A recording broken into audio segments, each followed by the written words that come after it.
Bonjour, bienvenue sur Sainteté Royale TV, toujours dans le cadre de votre émission Réma.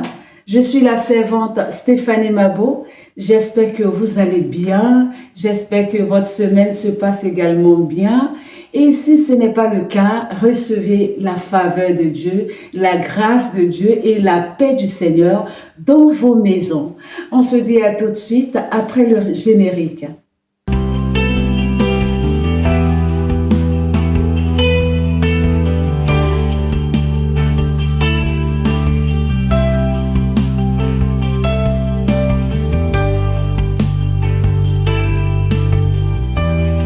De retour sur notre plateau.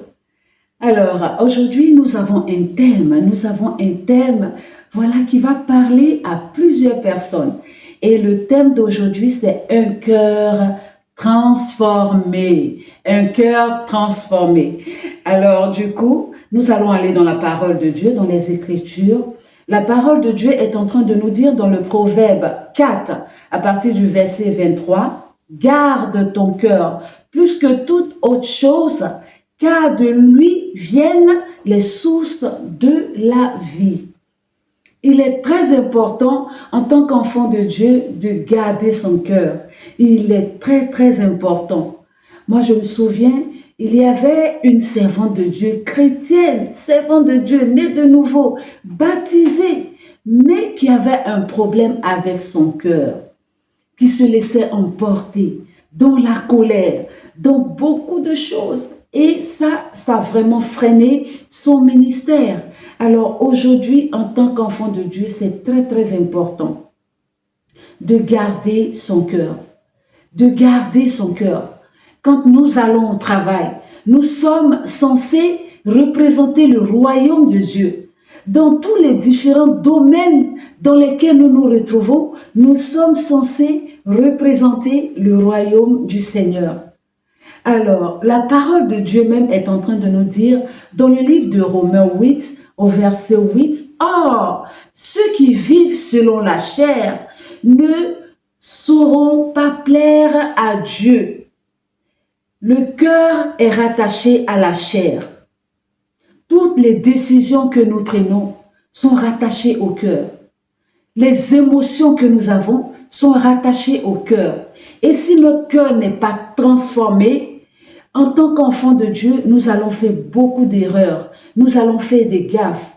Et même ça va nous emmener nous ne pouvons pas accéder aux bénédictions et aux grâces que le Seigneur a prévues pour nous.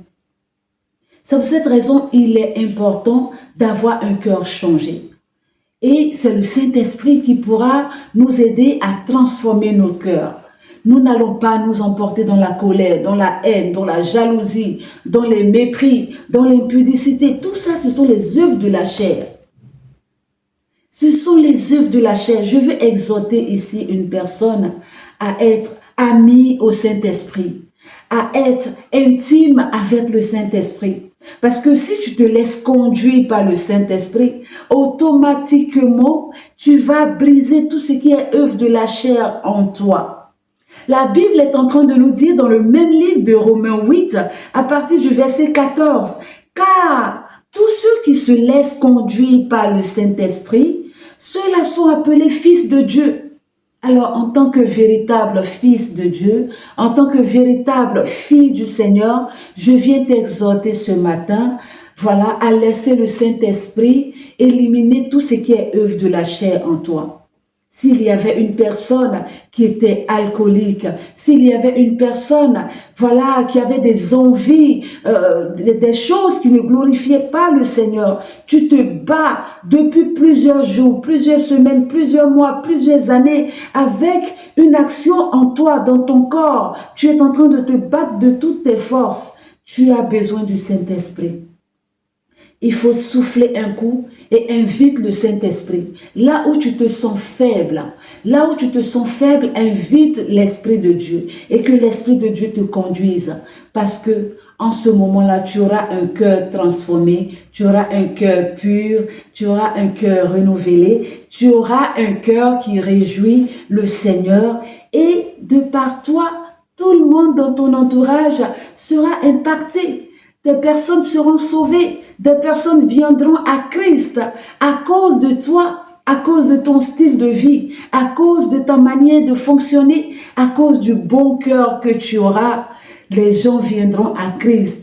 Ton cœur sera évangéliste. Ton cœur va ramener les gens à Jésus-Christ de Nazareth.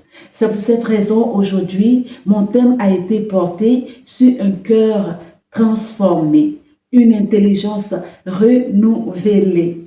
Alors, en tout cas, ça a été un plaisir pour moi de vous avoir, d'échanger avec vous, de communiquer avec vous, de vous donner cette petite exhortation. Je sais que ça fait du bien à une personne quelque part. Et que le Seigneur vous fasse beaucoup de bien, que le Seigneur vous bénisse abondamment, pluie de bénédictions sur vous, que toutes les grâces, les faveurs du Seigneur s'attachent à vos vies. Alors, j'ai été bénie de vous avoir. Et n'oubliez surtout pas, faites toujours de la sainteté de Dieu un style de vie. Contactez-nous sur le numéro qui s'affiche au bas de l'écran et puis on se dit à la prochaine pour un nouveau numéro de Rhema. Shalom.